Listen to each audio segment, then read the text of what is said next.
All for being here. I didn't have to view what you just viewed, so I'm glad I didn't. But I think that we need to have truth prevail, and so today we're going to be exposing. We've already exposed with that video. I think this idea of a book ban in Florida, that somehow they don't want books in the library. That's a hoax.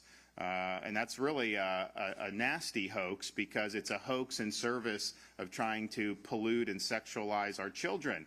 We'll also talk about the Black History hoax, the idea that somehow we're not teaching about that, and not teaching about things like racial discrimination. So we're going to go through all of that. We've got some great folks here with us, and I want to recognize them. We have Manny Diaz, who's our Department of Education Commissioner in the state of Florida.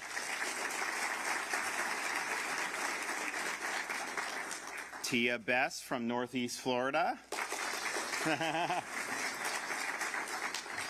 We have Julie Gebhards, a parent from here in Hillsborough County. From the school board here, Dr. Stacy Hahn, welcome.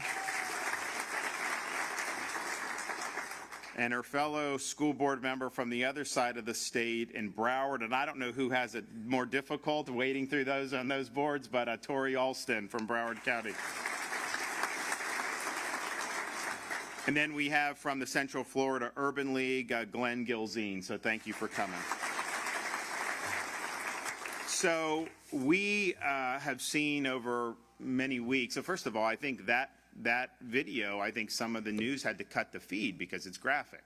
And we've heard different things put out. There was a Duval County school video where they took a video of empty bookshelves, and they say the state of Florida doesn't want books, they're trying to censor books and all this stuff. Turned out that was a hoax. Turned out that individual who did that in the school system was fired. You've also had other things where they tried to say that you're not allowed to teach certain basic things that we require. Some of those folks have been put on discipline and will likely lose their jobs. So a lot of that, what's been going on, is an attempt to create a political narrative. And it's a false political narrative, and that's bad enough as it is, I guess. But for me, the important thing is that's a false narrative in service of using our schools for indoctrination rather than education. And we've drawn a very firm line in the sand in Florida about that. We believe in strong, rigorous education. We believe in the rights of parents to be involved in the education of their children, and therefore have enacted curriculum transparency legislation so that the parents know what books are being used in the classroom, what books do their kids have access to, and then they have procedures where they can say, wait a minute, some of the stuff you saw up there, that is pornographic. Why would we have that in a media center with 10-year-old students? It's just wrong. And a lot of parents now have been empowered to make sure that these are appropriate environments. I mean, we have 6, 4, and 2-year-old at home. I just think parents, when they're sending their kids to school, they should not have to worry about this garbage being in the schools. They should just know that you're going to get a good education. We're going to do well to really do the basics and have our kids succeed. That's what they want. They don't want the garbage. And the idea that that's even in there is inappropriate for these young kids. But they are using your tax dollars to put that in. How is that an appropriate use of taxpayer dollars to put that in? So what you've seen is a lot of false narratives put out. And I think, though, there is a concerted effort to bring some of this sexualization into the classroom, particularly in these young grades. I mean, we did do Parents' Rights in Education bill, I think, as many of you know, but even when you're talking about 12, 13-year-olds, to see some of that stuff in there, I think most parents would say absolutely not. Parents can have those discussions when they think it's appropriate with their kid, but to have that is wrong. And we've been very clear about that and how we're gonna handle that. You've also heard some things about the ability or the availability of African American history in Florida. And this grew out of, there was a proposed course that the College Board was sending to different states. It hadn't even been approved yet. And they were soliciting feedback, so it was still in the experimental stages. But our Department of Education said this is rejected. It clearly goes against our standards about opposing ideological indoctrination. And so we identified the reasons why. So you just tell me whether you think this is something that is appropriate for an African American history course. So this is, they had a thing about queer studies, right? They put that in this course. And this is the quote from one of the readings there, quote, "We have to encourage and develop practices whereby queerness isn't surrender to the status quo of race, class, gender, and sexuality. It means building forms of queerness that reject the given realities of the government and the market." And I'm just thinking to myself, you know, why aren't we talking about Frederick Douglass? You know, why aren't we talking about things that I think can really matter? And so you had a whole bunch of other things. A lot of this was informed by, you know, I would say neo-Marxism, heavy ideological bent. And so that clearly is not something, you know, that we're going to do. But what they would say then is because this ideologically driven course was not something that met our standards, that somehow Florida prohibited teaching anything about black history. And that is not only not true, Florida law does the opposite. We require that. All the aspects from the colonies all the way to the present. And in fact, since I've been governor, we've expanded that. We did the 1920 Election Day riots. We now have that as being something that has to be discussed, as well as the impact of Jim Crow laws. And so we did a law last year called the Stop Woke Act, Stop Wrongs Against Our Kids and Employees Act, and it was employment protections that if you go to work, that you don't have to sit through a discriminatory training. You have a right to opt out about that. We're litigating that. We'll eventually win on appeal like we normally do. But then also K-12. You know, we're not going to do things like critical race theory. And so a lot of people were happy that we did that. You know, some people tried to criticize. But what we also did in that bill is we required the state of Florida schools to provide instruction about prejudice and racism throughout American history. We actually didn't necessarily have it that strongly in our law prior to this. And so when they say things about, oh, we have to take a book about Hank Aaron out because he talks about suffering racism and that would violate the Stop Woke Act. Understand, they're lying to you. That is not true. And in reality, none of those books had to be removed. It was just it was a fake hoax. But not only would it not be removed or violate standards, it actually tracks with us saying we need to teach these stories. And you know what else we did in the Stop Woke Act? We required teaching stories of inspiration regarding, you know, Floridians, but particularly African Americans. And I think that's a better way to lift people up. Showcase people that have defied the odds and have made great contributions. Don't tell somebody that you're oppressed and you have no chance in life. Why would you work hard if you don't have a chance to be able to do? So it's a positive view. It's showing that people have been able to break down barriers and do great things. And I think that is the way we need to be doing it, rather than always trying to say that the country's bad and all that stuff. Yeah, you got to teach. The facts are the facts, the history's the history, but I think our entire history regarding not just black history, but everything, been a lot of obstacles, been a lot of examples when those ideals weren't always lived up to, but people fought and people were able to ultimately win in the end across a wide variety of these issues. So I think that is a great posture. So here, though, when they talk about the Stop Woke, here's what it actually does prohibit in terms of what we're doing. And if anyone in this room thinks any of this is appropriate, then raise your hand and let's have this debate right here. So what the Stop Woke Act says is, you know, we're not going to teach our kids that they are inherently racist on the basis of their race or color or natural origin. Does anyone think the babies are born racist? I don't think so. I think they're told either to respect people or not, and that's how you end up with this. The other thing we say is in the law that we are not going to teach that any one race is inherently superior to another race. Is that something that we want to be teaching our kids? I don't think so. We also say that, of course, I think everyone has to agree with this, it's wrong for discrimination on the basis of race, color, natural origin, etc. Also say in the Stop Woke Act that it is wrong to teach that concepts like merit and hard work are basically racist concepts. In reality, we believe merit and hard work are important so that people are able to pursue happiness.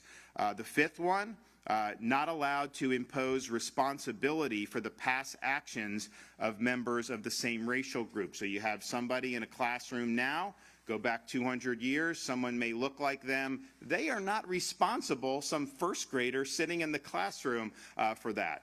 And then finally, no classroom instruction on collective guilt for acts committed in the past. It's wrong to identify somebody who's just a young kid going to school and saying they're guilty of things they had nothing to do with. So I don't think any of that, honestly, is that controversial. I think that that does prevent some of the ideology from getting in, which is really what we're trying to do.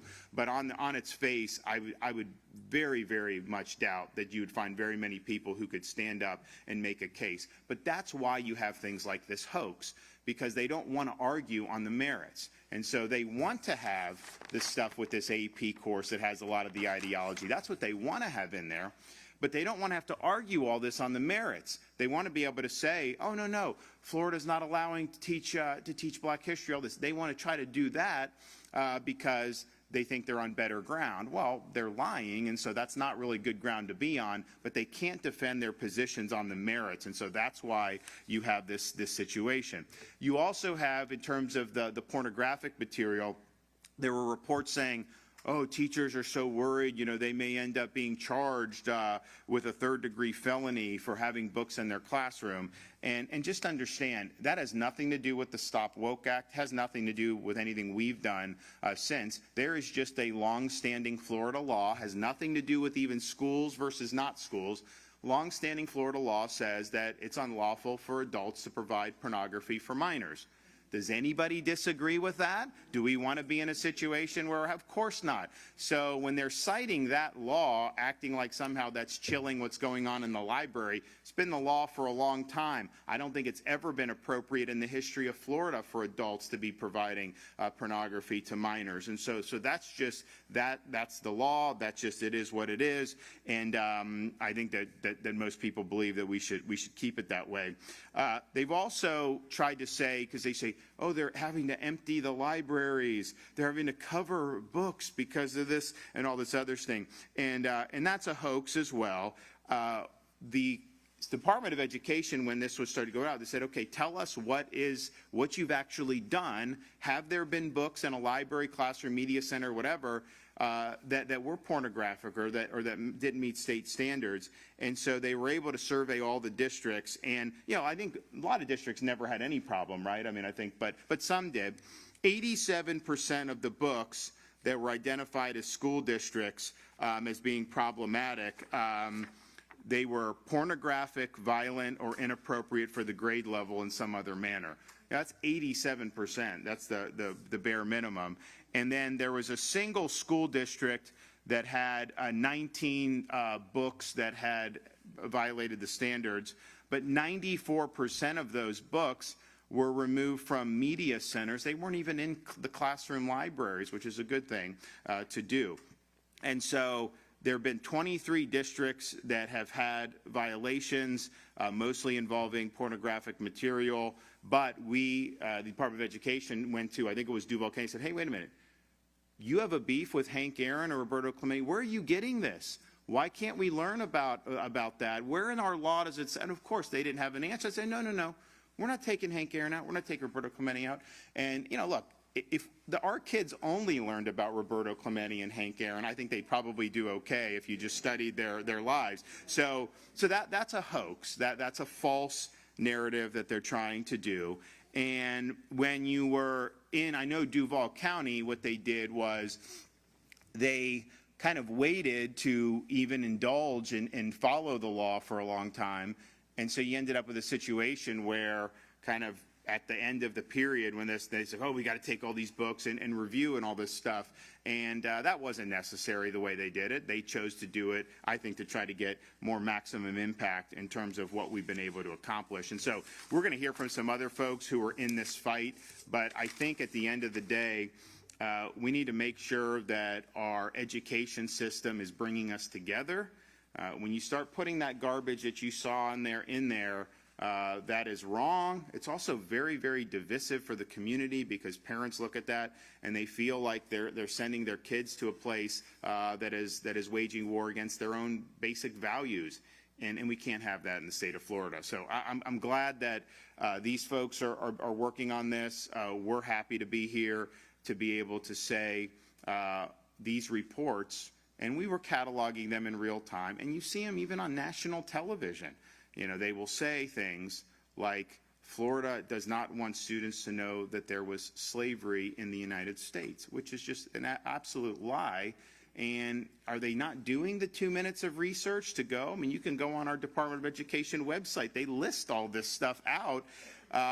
Or is it just, you know, the narrative is too good to check and they just want to go ahead and do it? Yeah, they know guys like me will come by and debunk that, and a lot of people will then look and see, okay, well, if it's in Florida law, why is MSNBC or somebody saying this? And some people will then say, yeah, you can't trust them, but very few people trust these people anyways now as it is. And so I think they're preaching to the choir, trying to just get it to take hold amongst a small segment, then basically they think that mission will have been accomplished. But we're going to fight back. We're going to make sure we're speaking the truth. But the important thing is not that there's, that the hoax is there in and of itself and these are false narratives. I mean, that is important, but it's a false narrative in service of trying to use the schools for an inappropriate purpose. And so ultimately it's the well-being of our kids that is at stake here, and we're going to continue to put parents and students first.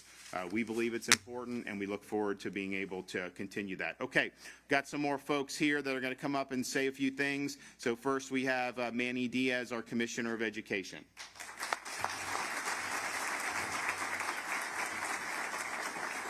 Thank you, Governor. And Governor has shown incredible leadership on education, and all the critics can do is step up and create lies or mislead. One of those, as the Governor mentioned, which was on national media and caught up on Twitter, was Randy Weingarten, the head of the National Teachers Union, claimed on Twitter that Florida had banned To Kill a Mockingbird, only to find out from our response that it's actually on the recommended list of reading for our students in Florida. So you can see where the governor is getting at. They will say we're banning books. The Florida Department of Education does not ban any books. That's a lie. It's never been true. The Department of Education has never instructed any district or school to empty or cover bookshelves, as the governor mentioned. These rumors have been bolstered by fake pictures, videos circulating on social media for clicks. And sadly, some news media have reported the obviously false stories. One of those stories, as the governor mentioned, is the Roberto Clemente book, which is a 40-page picture book about the baseball and the life of Roberto Clemente, really an American hero, not only on the field, but for his endeavors and his humanitarian missions. And we come to find out that Duval County was saying that the book was being banned, and the media was pointing to us, pointing at the governor. So I wrote a letter to the superintendent and said, what are you doing with this book, with Roberto Clemente? This book needs to be put back on the shelves. It's necessary for our students. And magically the next morning they said that this book was approved, the Hank Aaron book was approved. So you go to see that all they're doing is try to use this to create lies and attack our governor. What is true, however, is that pornography is absolutely prohibited from our school libraries. You heard that the governor mentioned that is not new. That's been a statute that has been on the books in Florida. And even if this pornography comes in cartoon form, which we probably saw in some of the videos, it's still not okay for our kids.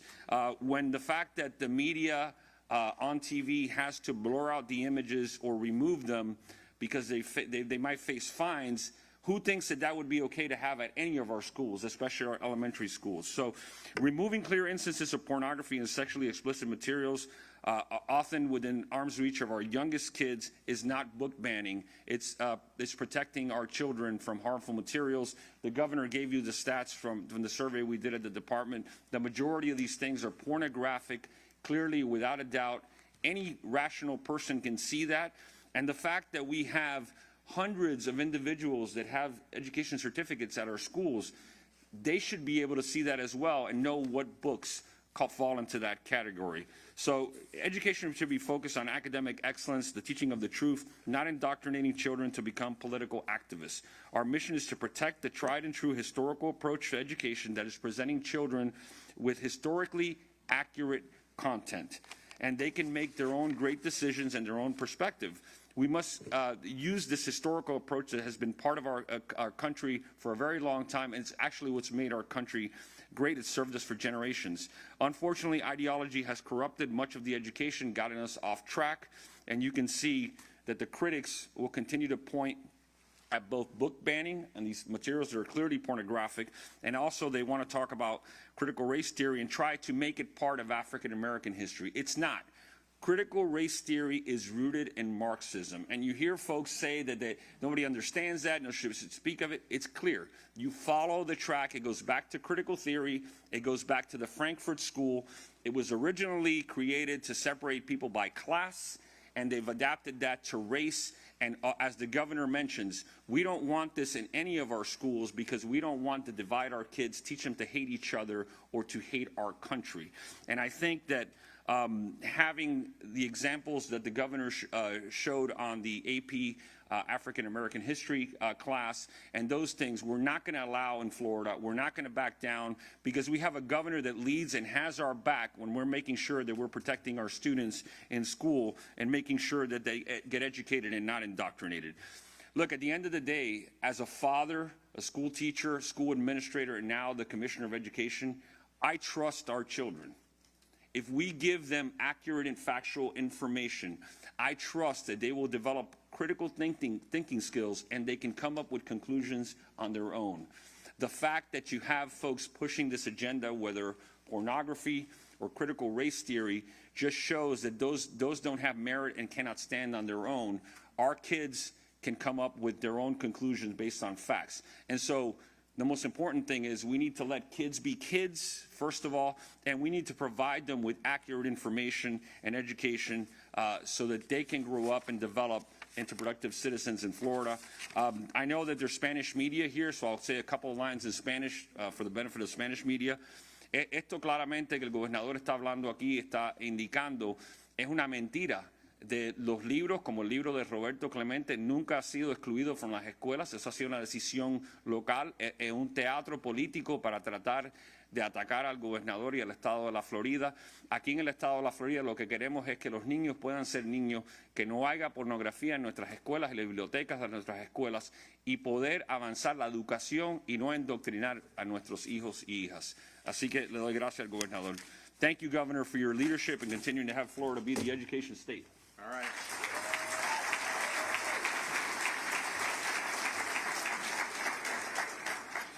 And I think he, one point is when they say if you have some of this material not appropriate for schools, when they try to say that somehow like the book's being quote banned, like adults can do what they want on this stuff. That's available for everybody.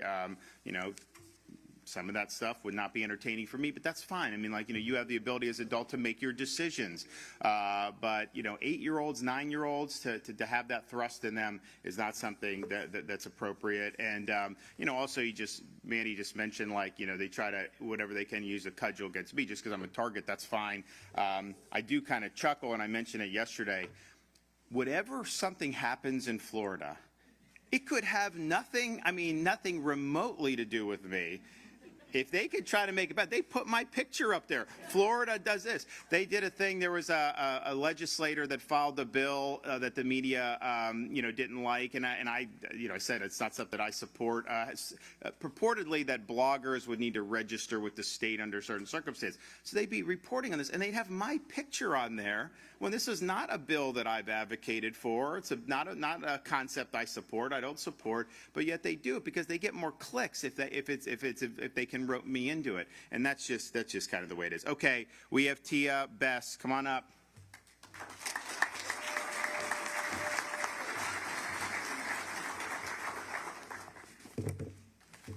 Just a minute.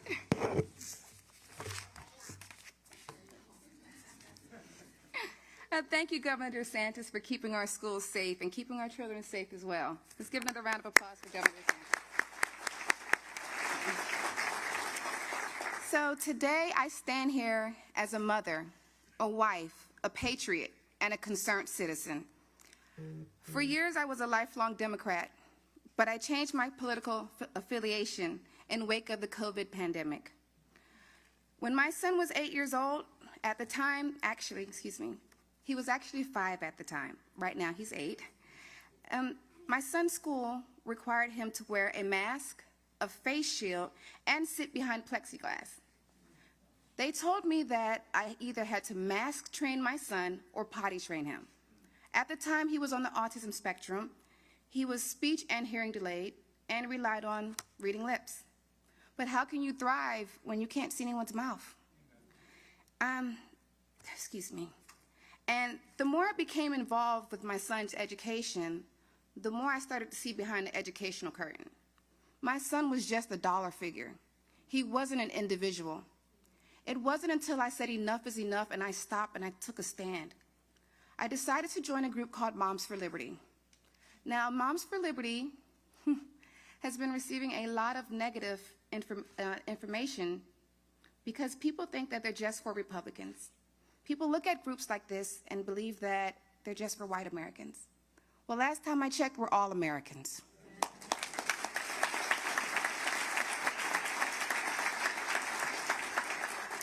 The more that I spoke out, the more that myself and my children became a target. We had a sitting school board member in Duval County refer to me as a token person, which is a racial slur. Does it make me a token because I want to stand up for my son's rights? Does it make me a token because my son has autism and he deserves to have the same chance as every other little boy and little girl that are born typically developing? My son deserves that right, and I decided to fight for him. But because I went to school board meetings and kept on speaking up, I was labeled not just a troublemaker, but also someone who was considered an Uncle Tom. This is my country. My father fought in Korea, and he didn't fight for this type of America. One true America. The color of my skin does not determine the amount of my parental involvement. As a Mom for Liberty, we don't co-parent with the government. Mother knows best, and we all know that saying. They did not say government knows best. They did not say school boards know best. They said mother knows best.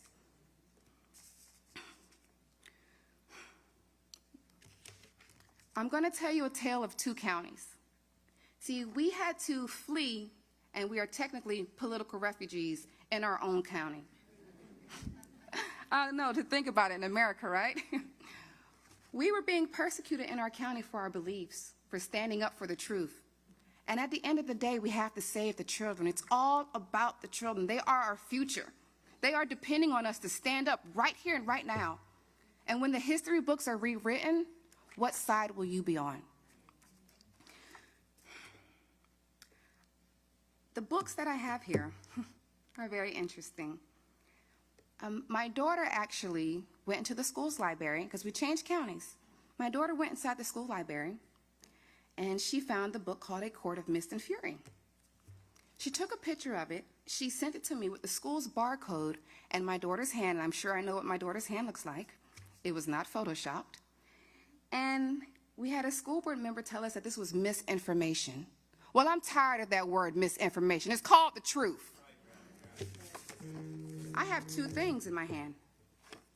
I have a hustler. Sorry, that's my mom. Hi, Mom. I have 2 things in my hand. I have A Court of Mist and Fury. I have my daughter holding the magazine as well, the book, and I brought her with me. But I also have a Hustler magazine. You can't say that word. But what I want to show you is that neither one of these things that I hold in my hand is appropriate for a child under 18. When you go to a movie theater, you have to be 18 to watch a rated R movie, right? You have to be. That's my daughter clapping. When you buy an explicit CD, there's a warning on it. Where are the warning labels for these books? We all know that Grindr is an adult app for 18 and up. Why are books telling you how to upload pictures on Grindr? Inappropriate inappropriate. We have to stand up and save our kids. So, as I stand here today, I have spoken to school board members. I stand fearless with my governor. I have a confession. Governor DeSantis, I didn't vote for you the first time.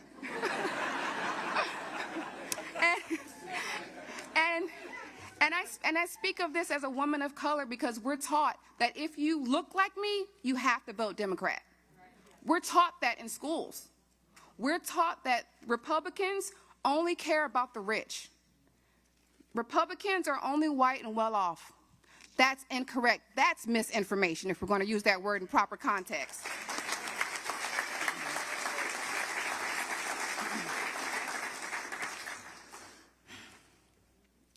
I must admit I was a little bit nervous at first, but I have to speak the truth.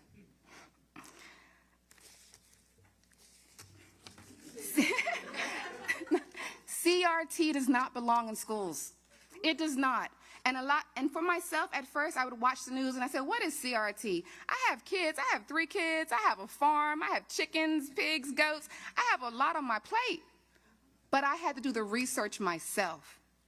Every American needs to do their own research. Don't just take the fake news and believe it.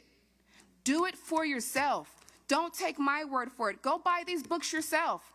We're not banning books. However, parents need to be aware of the information. We need more people in office, just like Governor DeSantis, that supports parental rights, that supports transparency in education. This is what America needs. Thank you very much.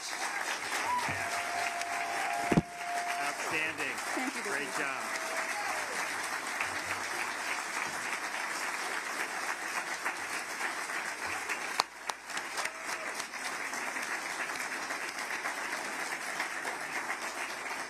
Great job. Thanks so much, Tia. Okay, Julie, come on up.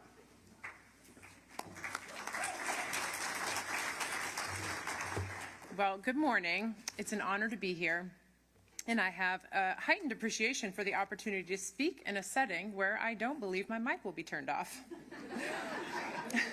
My name is Julie Gebhardt, and I'm a mother to 6, and I have been one of those parents making regular visits to the school board. It's just a block away from here in Hillsborough County. So 3 years ago, as a parent with 4 kids in public schools, I had my head in the sand. I just would have never believed it until I saw it. My 15-year-old daughter came home from school and asked me to buy a book for her English class. No one could have prepared me for the review that I found online. Quote, graphic detail is given about the incestuous rape of an 11-year-old. The book graphically discusses prostitution, incest, rape, pornography, pedophilia, nudity, bestiality, and sodomy, end quote. But it actually doesn't end there. There was more. But I don't want to say it here. After I read this review, as you can imagine, a million questions came into my mind. Like, who put this material in the schools, and why would they do that? I began to dig, and what I found was a profoundly deep cesspool of filth. Now I have a growing list just here in Hillsborough County with over 300 books, book titles, with over 10,000 volumes just here in Hillsborough County, and that's only my personal research. There's bound to be way more. Sadly, Florida school libraries are filled with pornographic landmines. The more I dug, the worse it got. Week after week, I found myself saying, I just found the worst book yet. But lo and behold, descriptive sadomasochistic sex in the book Identical by Ellen Hopkins was not actually the worst.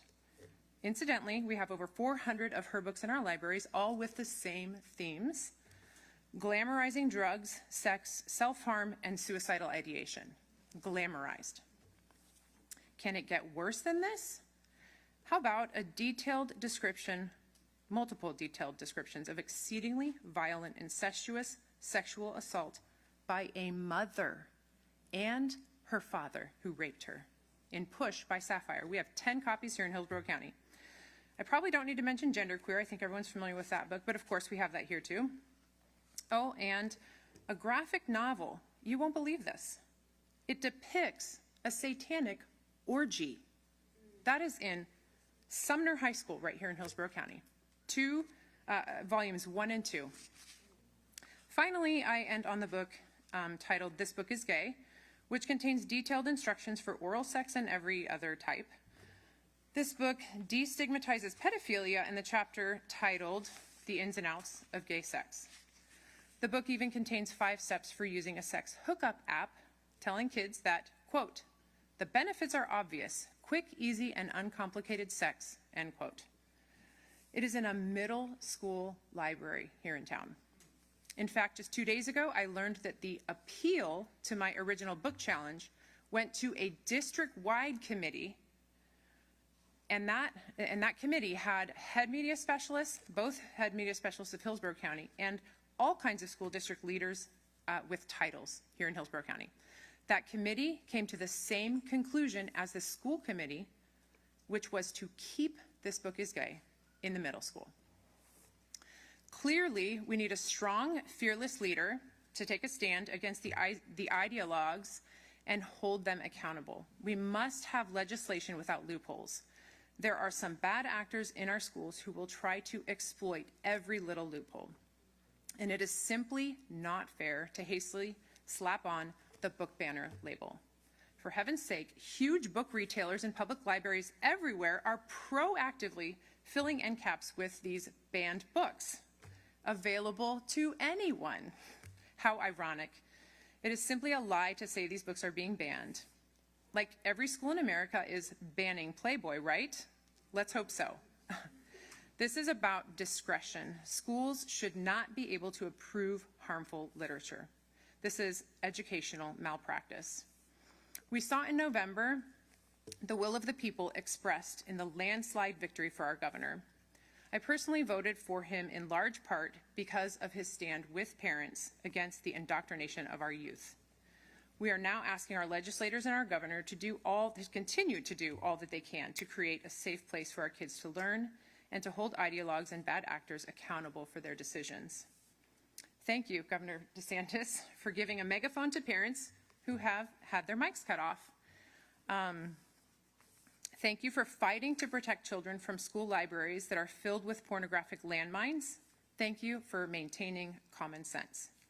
Lastly, if it can't be printed in a newspaper, if it's illegal to hand to a child outside of school, if it can't be posted on social media, which ironically you'll be banned if you do, if it can't be shown on the news, and if it's blocked by the server from reaching the Department of Education because of the explicit content, it should not be offered to children.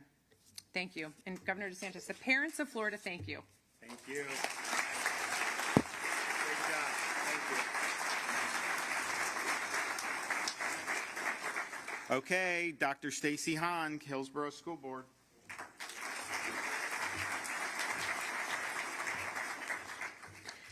Good morning. Thank you all for being here today. Governor DeSantis, thank you for giving me the time today to speak and also for highlighting these issues and for busting the myths today.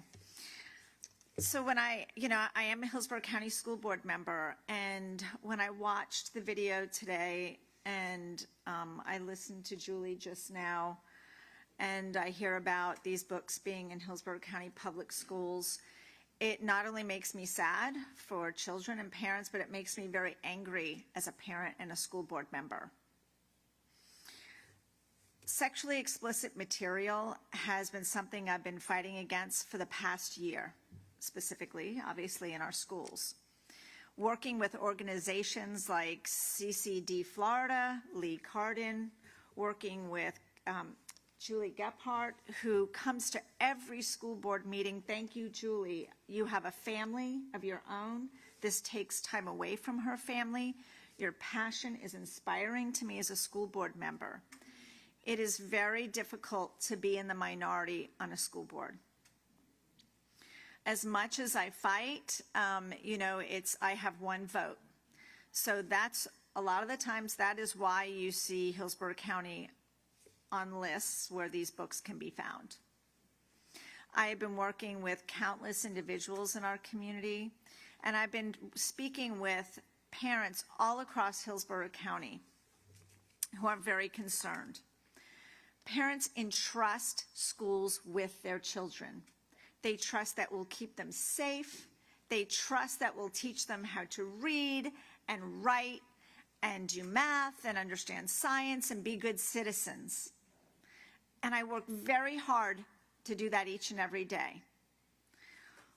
What they don't want is their children to be exposed, and they certainly don't expect them to be exposed to pornographic material and highly sexualized books.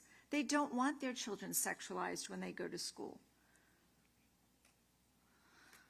So I can assure you that I will continue to fight the fight, ensure that students go to school and they're kept safe, and I'll continue to work with organizations, families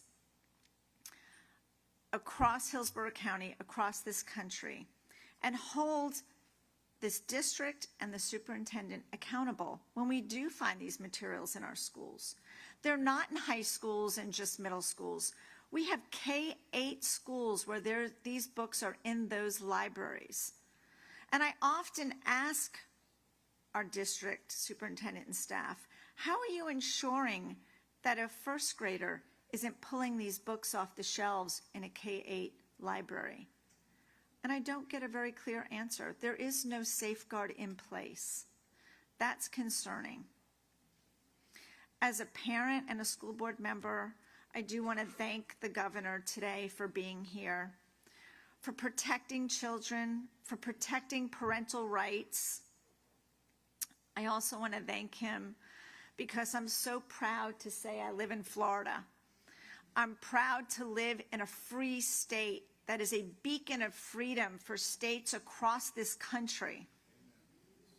So I just want to thank you all again for being here, for putting up the fight, for working together to protect our children. And I promise you, I will continue to do the very same thing from the dais as a Hillsborough County School Board member each and every day. Thank you again, Governor DeSantis.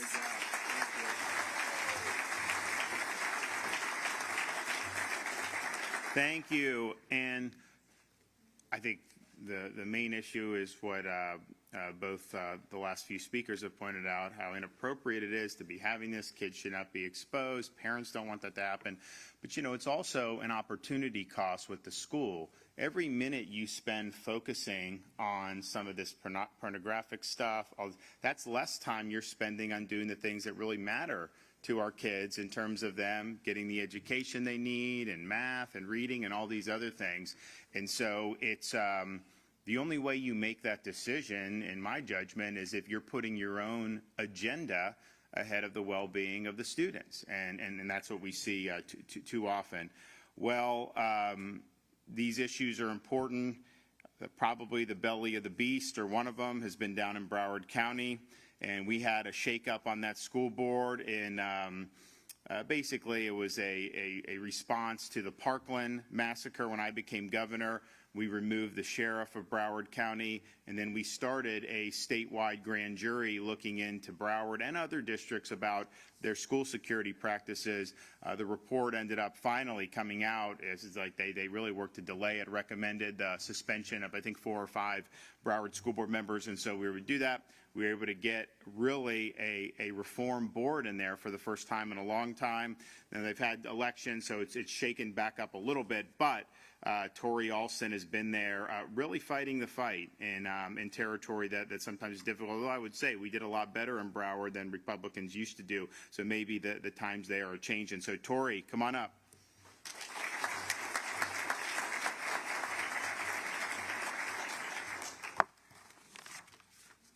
Good morning, everyone, and thank you, Governor.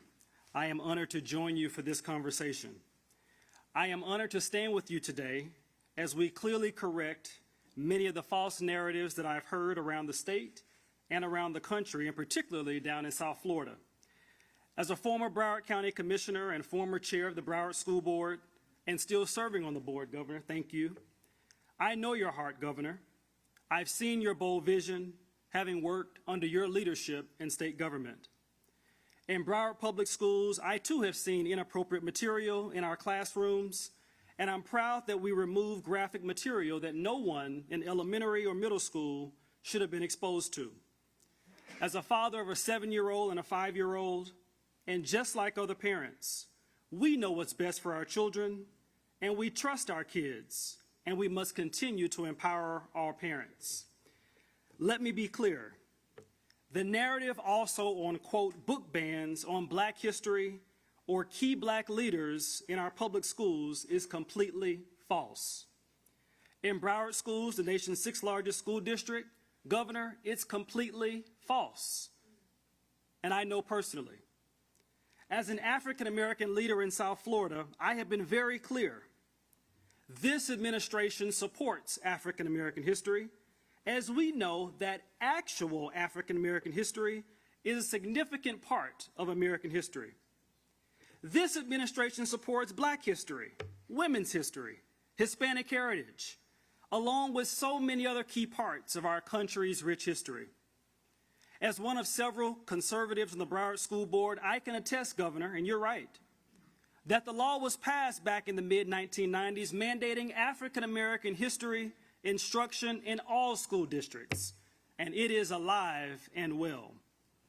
In Broward County Public Schools, we are 100% compliant.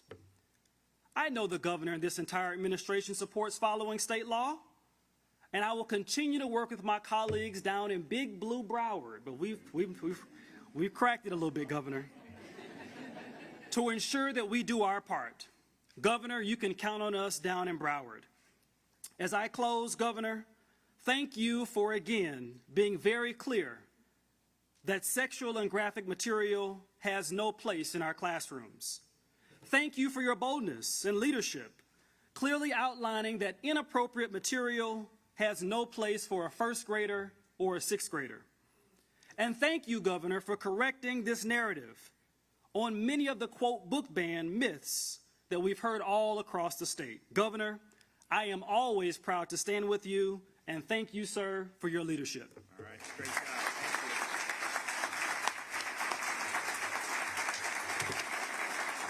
Thank you. Okay, Glenn Gilzine, Central Florida Urban League.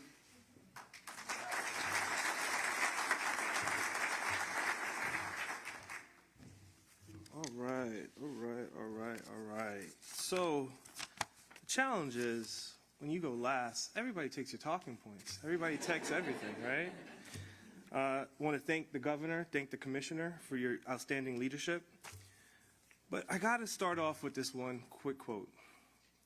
There comes a time when we must take a position that is neither safe or popular. But we must take this because one's conscience says that it's the right thing to do. Those were words from Dr. Martin Luther King. I stand here as an advocate for low-income Black kids. Our community is in dire need of the right type of intervention. We need to focus back on the basics: reading, writing, math. Here are the facts. Yeah, that's true. Here are the facts. I come from Orange County, Central Florida. Over 65% of Black kids can't read on grade levels in grade 9 through 12. That number is even worse, where 80% of Black kids can't do math on grade levels. The achievement gap is so wide it's roughly 30% between Black and white kids. Where's the march? Where's the protest? Where's the outrage for the facts, other than the fact that we're focusing on false narratives and false media? I work for a nonprofit organization that relies on donations. I wrote an op-ed standing up and stating the truth, and I tell you, I had donors call and cancel my donations. I had people call the National Urban League to get me fired. I've even received a letter in the mail that said my days are numbered, right? But you know what? I stand here because I'm doing what's right. We're here because we're doing what's right. So yes, I stand with our governor as he makes record investments, and also our commissioner, as he makes record investments to close the achievement gap between Black and white kids. Yes, I stand here with our governor as he fights for education freedom for all students, making sure that all kids get access to school choice and all the other items as needed. So let's do what's right. Let's not get caught up in the fake narratives and the headlines. Let's focus on the children and let's focus on the facts. Thank you, Governor, for your leadership. Thank you, Commissioner.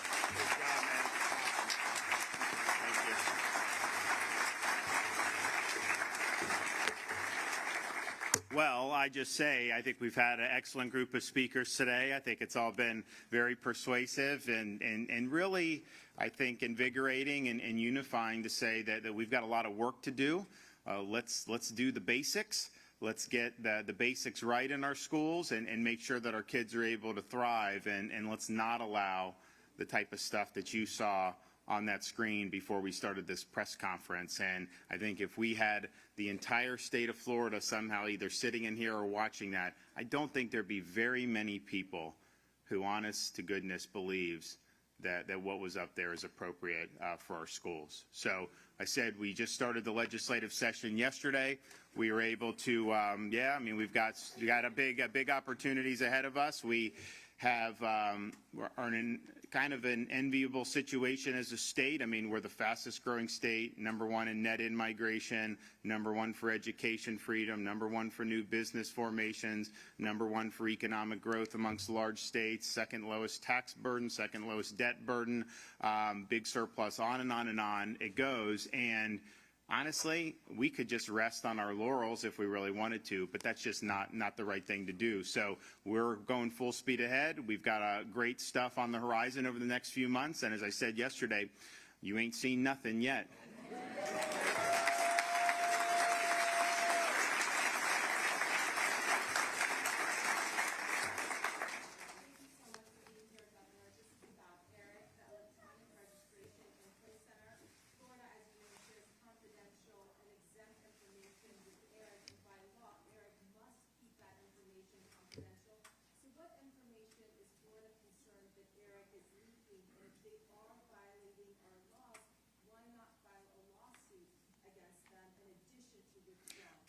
Well, I don't think that that's off the table. I mean, I think Cord Bird, the Secretary of State, has been running this to ground. If there's action on behalf of somebody, I think we would want to take it. Look, the whole idea of Eric, if it worked well, could be good. I mean, for example, you have someone that votes in Hillsborough County that also has a place in New York. If you have Eric, you can figure out pretty easily if they've also voted in New York. So that was why we joined it, because we didn't want to see double voting. In Florida, we're a transient state. People come and go. We obviously attract a lot of migration. So there was reasons why we wanted to do it. But the way they're using that data has been very, very concerning, and not just violating the confidences and the privacy, but using it for partisan purposes. And so it was recommended to me that we withdraw from it. I think that was the right decision, but that does not mean there will not be follow-up actions on this matter. Yes, sir. Sure. We did speak with some teachers in Manatee County who, at the time, it was about a month ago, decided to remove all of their classroom libraries. They said the reason was that it would take a long time to vet each one and have a media specialist or a librarian who was approved check each one of those books to make sure it's okay. Is that going to be an overreaction? Should they read those books? What's the problem? Well, so here's the thing. The curriculum transparency law was signed last spring, right? So this is not anything new. We've empowered parents. I did press conferences saying that we want to do that. So this was not anything that should have waited this long. But just think about it. Okay, if you have books in a classroom and maybe it's like a middle school thing and you have the life of George Washington, does that really take a thorough review of that? No. You have the life of Frederick Douglass. Does that really? No, it doesn't. Okay, so I think some of this that was being done, and I don't necessarily know about Manatee, but I can tell you in Duval what they were doing, it was intentionally trying to create friction and trying to create issues to then act like something was wrong in the state of Florida. And that stuff is not something that's going to take a rocket science to figure out, shouldn't be in the schools. And if you are familiar with Florida law, because one of the things they were saying to try to make a narrative about the African American history was, oh, Stop Woke Act, you can't discuss racism. So if someone had that, that is totally false. And in fact, the Stop Woke Act said you must discuss discrimination. And so that knocks out a lot of those objections right off the bat were some of the ones they were trying to say. So you really don't have a lot there other than things that are just patently inappropriate, and that's just kind of the nature of it. But most schools didn't have an issue with this because they saw that the transparency was in effect, and they made sure that they were in order. And a lot of them, to be fair to them, because I know, like some of the stuff in Hillsborough is concerning. There's no question about it.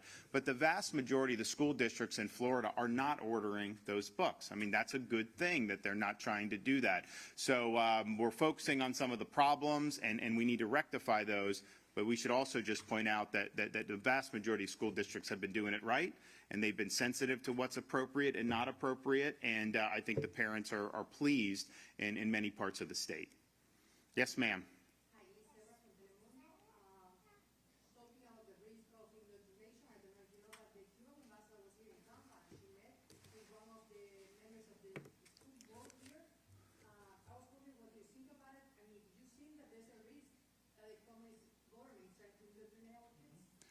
I think the Cuban regime has been a crime against humanity. I think that they extinguished people's liberties and freedom on the island of Cuba. I think that the folks that have fled that regime, their descendants, particularly in southern Florida, because of that experience, have represented the beating heart of freedom in this state, because they understand that it could all be taken away. And so to wheel in a Cuban ambassador who's an ambassador from a corrupt totalitarian regime and acting like we have anything to benefit in Florida from that, no thank you. I think they should go back to Cuba where they belong.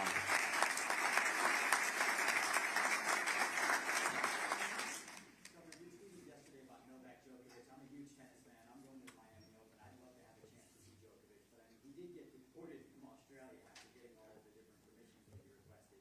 If he did somehow chance it and try to come to Florida by boat to participate in the Miami Open, first of all, have you been in communication with his team about the possibility of doing this? And secondly, do you have the authority to grant him basically safe passage into Florida? So we've actually been working on this for many, many weeks. So Novak Djokovic, I think as you guys know, number one tennis player, one of the best ever. He is being discriminated against because he didn't take the mRNA COVID jab.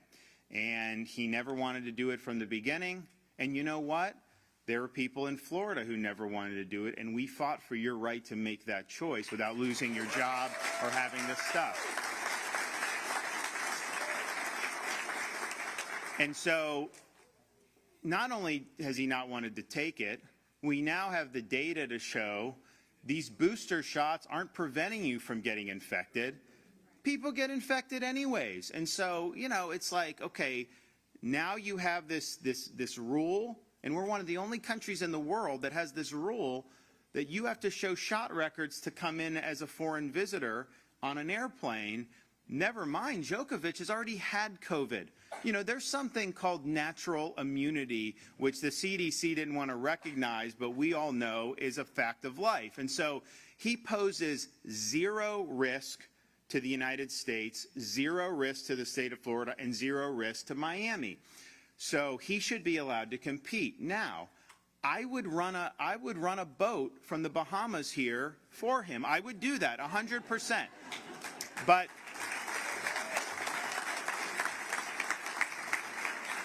But I think his people are looking at it, and I'm not sure that's the way they want to come into the country, which I understand. I think it'd be a great moment, but nevertheless. So, but we've looked at the rules, and this is all executive fiat. Congress never passed any of this. They wanted to take your job if you didn't get the shot. Congress never passed that. That was executive fiat by the Biden administration. That's not the way this country is supposed to be governed. But so that's what the rules are of what they laid down. So we think that coming by boat may be okay, even under Biden's existing framework. So I've written a letter saying, let him come in. But if you're not letting him come in by plane, at least confirm to us, not really because I care, but I think his camp wants to know, that he could come by boat and it would not be in violation of anything that you've done. And so we'll wait on a response on that. But at the end of the day, how unscientific is it to impose this ridiculous mandate? And the thing is, the state of Florida, we thrive off a lot of the foreign visitors and the tourists. This has put a crimp into that, because there's people on the matter of principle that don't want to have to show their shot records either way. And you know, I get invited to visit foreign countries all the time, and we haven't done it since COVID, because the first question I ask is, you know, are they going to require us to test or show papers or anything like that? I'm not doing it. I'm just not doing it. And I know a lot of people feel the same way.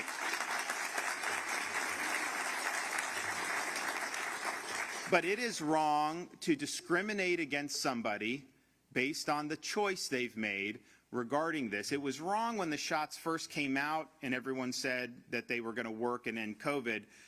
It was wrong then, and we said that then. We actually banned vaccine passports in early 2021 in Florida. We were the first state to do that, because you have people, I mean, I had a lot of people that were just, you know, between 18 and like 45, not at high risk. Many of them have had COVID, and they're telling me, like, I don't want to do this. But yet, if I don't do it, if they start having passports, what, I can't go to a movie theater or a game? And that's what they wanted. That was the vision, Fauci's vision, to basically marginalize people who didn't bend the knee. And so we rejected that. But it is wrong to discriminate against people on this basis, and it's especially wrong today, after we've been through this for a couple years, and after we've seen massive waves occur even amongst people that had gotten shots and boosters. And so let's just get real here. It's wrong to discriminate, period, on this basis.